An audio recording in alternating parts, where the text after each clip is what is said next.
we're going to go over 4 problems from our first independent practice. Number 1, number 2, number 4, and number 5.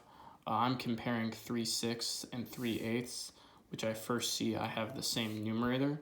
So I know then that the larger the denominator, the smaller the fraction. But I'm just going to check on my bar model just to make sure. 3/6, so I'm going to shade in 3 of these parts since my numerator is 3.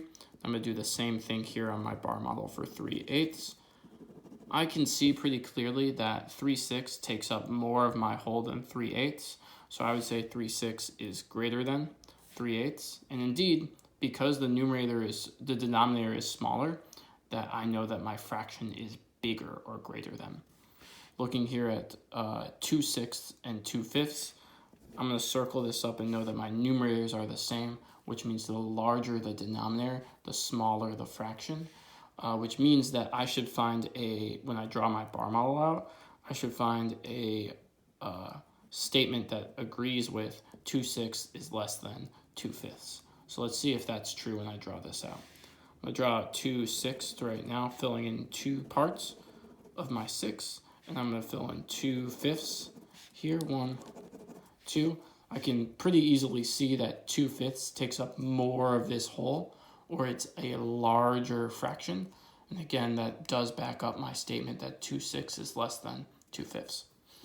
Let's try some without the bar models. This one is number 4 is 3/6 and 3/4. I'm going to circle again that my numerators are the same. The larger the denominator, then the smaller the fraction.